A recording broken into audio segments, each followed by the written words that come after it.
tail. You gonna pick them?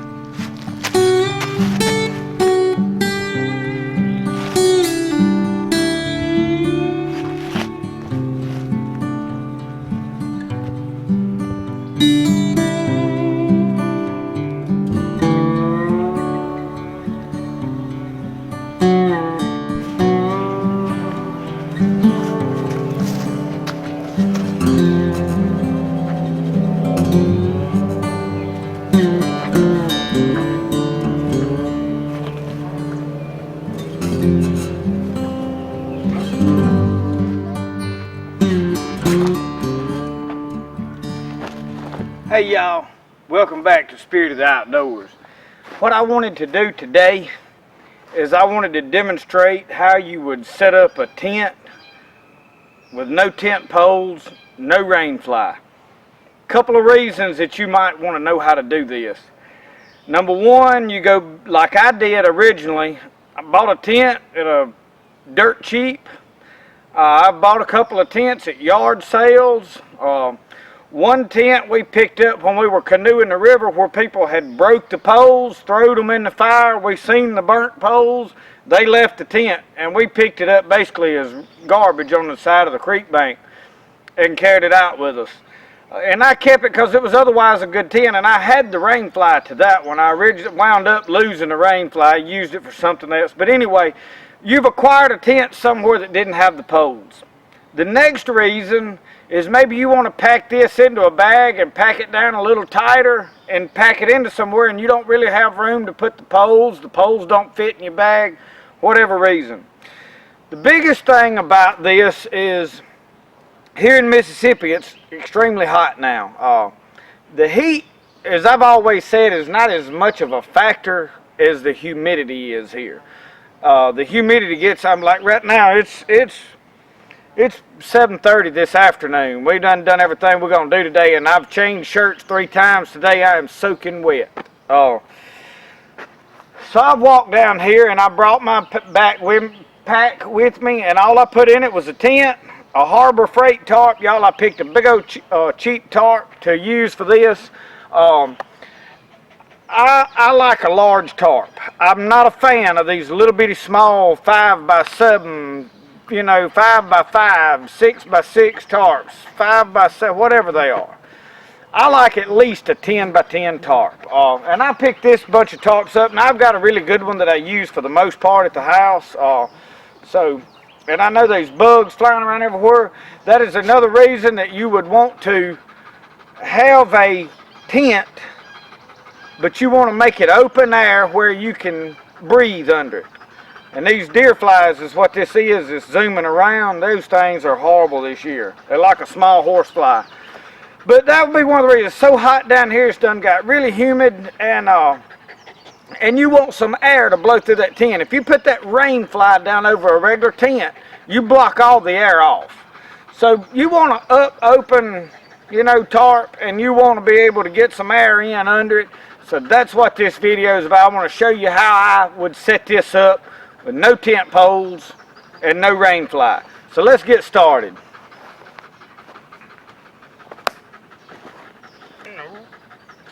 I know y'all hearing Roscoe over here huffing and puffing. Come here, boy. Are you tuckered out? He's been running around. Oh, them old horseflies is bad, ain't they? They eating him up, y'all. I just want y'all to see. I know you hear him laying there panting. We ain't got no water with us. Y'all stay hydrated right now. It is bad hot. Now I've got some extra cordage. Before I get started, I keep my main ridge line. This is 550 paracord, and I have my crescent loops out of tarred bank line on it. I've got some backup tarred bank line. There's a little bit of 550 cord in there. This is some old cheap stuff. I was going to try to use this originally as a ridge line. Stretched too much, y'all. It's got that old cotton stuff on the inside, not the little strands like 550 cord. I'm more of a fan of the tarred bank line. This is number 72 line. But the tarred crescent loops don't slip as easy on this. Now they slip on this sometimes a little too much, but they will bite if you get the loops right in them. Let's get this ridge line put up.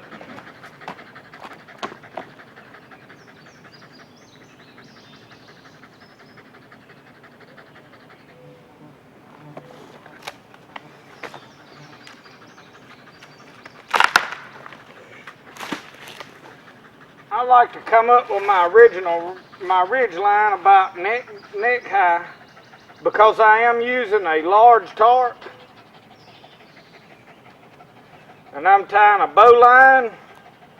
The tag hangs out to the side, not back half hitched up in there, because it's designed where you can untie that with one hand. If you tie all that other stuff in there, some of these other bushcraft people are tying, then you can't untie that with one hand, and that is the purpose of a bow line.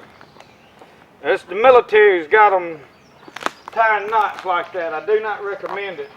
And y'all, my tarp may be, for this particular tree, may be wider than, but that's all right. I'll show you how to deal with that. My crescent loops, and I'm going to tie a trucker's hitch in here, and I'll get on this side so you can see how that's done.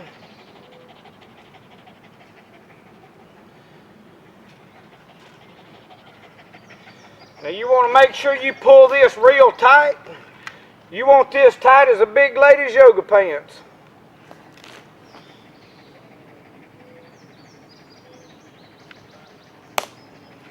Alright, we got that on there. Now let's throw our tent up under it first. Now see, on this particular tent, I do have the rainfly. We're not going to use that. I wanted to show y'all these crescents. Now I'll start out by sliding them, and then when you pull on that, it holds. These are relatively loose right here, and I've just looped twice on them. And they'll slide, and I take these other two to the end. Now to tie this, I'll show you right quick. Loop that over, go through your loop, wrap it again, through your loop. And you want to make sure that they all lined up so it bites good, and you see that? That's on there, but then you can take it and push it. So I'm going to run these down to the other end.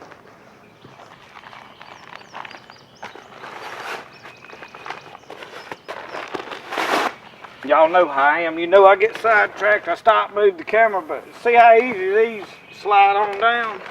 There ain't nothing to it. And y'all, this is actually a really nice Coleman tent. I have the rainfly. And what I originally was doing, and I'm going to turn the door to the front. Now you can do this two different ways. Probably today I'm going to do it square. You can turn this in diamond fashion. In other words, put one corner here and one corner there, and you can use these tie-outs to pull the two parts of your tent up. But I'm going to show you a little different way.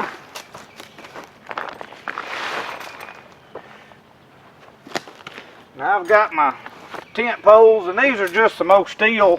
I like these steel ones. I hadn't went and bought none of them really expensive ones. But in this hard ground, I've got some aluminum ones. I'd rather tote my aluminum ones, but they'll bend before they go into where I'm at right here in this hard dirt. And I did not pick the ideal spot that I would camp. I picked the cleanest place that I could come down here and film for this. So, just so you know. And I picked a good place where the red bugs wouldn't eat me up so bad. Y'all, I got filming. I'm going to just tell y'all.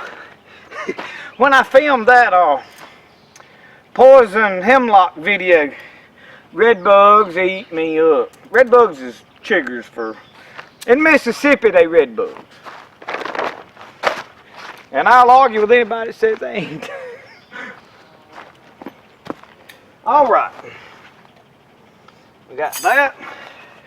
And y'all, we just throwed that out there. There ain't no... And I used that, one old boy, he liked to call that a Canadian cinch knot, but it's basically just a cinch knot where you wrap that. Before I do a whole lot, where's the zippers on this? we like to say on this mamma jamma. Alright. What I'm going to do for starters,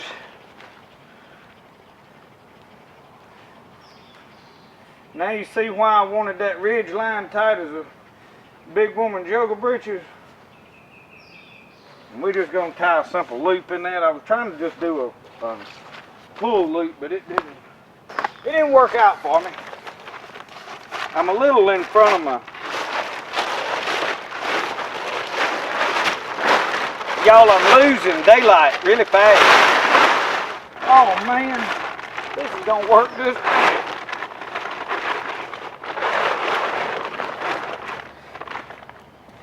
Need me some toggles. Y'all, I like to toggle everything when I can, so basically I take this crescent and I pull the loop up through there, and then I'll run that all the way to that end. That stick is holding that on there.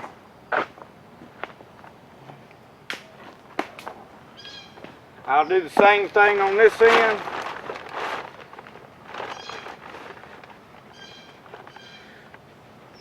And this Harbor Freight tarp, I added me 2 grommets because they did not put theirs dead center from the factory, and it really bugged me. So, and that is a perfect knot because that is just enough.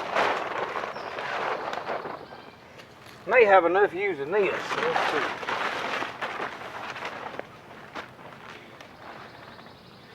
I don't know. Gonna be mighty close if I do. And this bow line, y'all.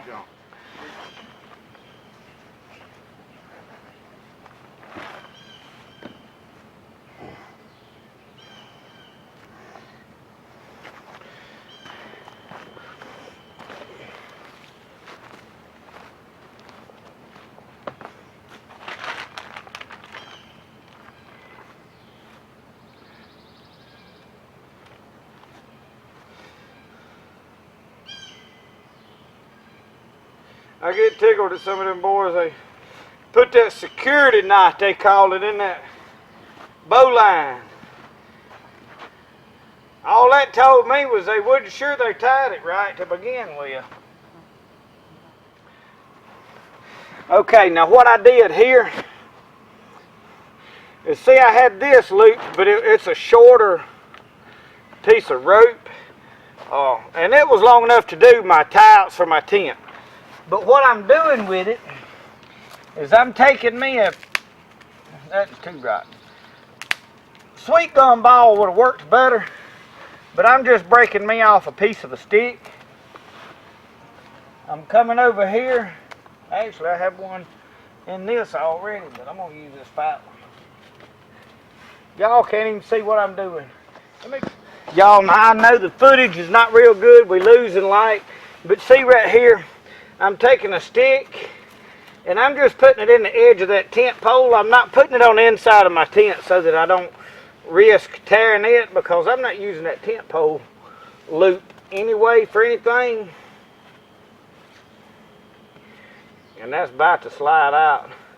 But I'm in a hurry. It's not going to matter today. But you see how now I've got my tent pulled up? Let's do the same thing on the other side. Go in, and y'all, is usually anywhere I'm at anyway. That's a little tough. Plenty of sticks to break off. Let me get my piece of strong right here.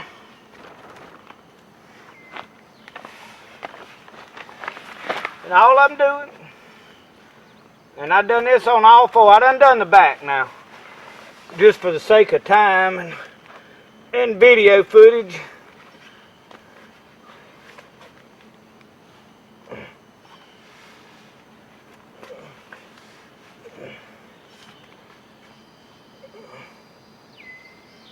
And you can pull that as tight and adjust it however. I'm not pulling it tight, but you can adjust this and pull that tighter if you want to. And the next thing, you find you any old limb you can. That ain't gonna work out just right. Look at him. Got me a peg on it and everything. And look at there. I done got tangled up in this behind me. But now, y'all, you got your good, use your tent. And see, with this, I got plenty of room to get in and out of under here. To use this. And I got plenty of ventilation, plenty of sight. I can see all the way around. Air can come through these ends now really good. If it happened to come a rain, I've got plenty of rain coverage. I can get in here and zip it up. Oh! I'm about too old to be crawling around on some of this stuff. But I do still love it, y'all. I'm not as big a fan of camper type camping. I like packing in tents, and I don't really consider bushcraft as like survival. It's more camping to me, so I don't really consider my videos about this type of stuff bushcrafting or survival stuff. It's just camping and enjoying the outdoors for me.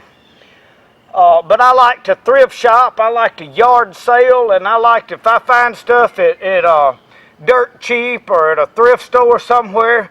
When we deliver in pottery, I always stop at thrift stores in other towns because you find stuff that you don't really find in your own hometown.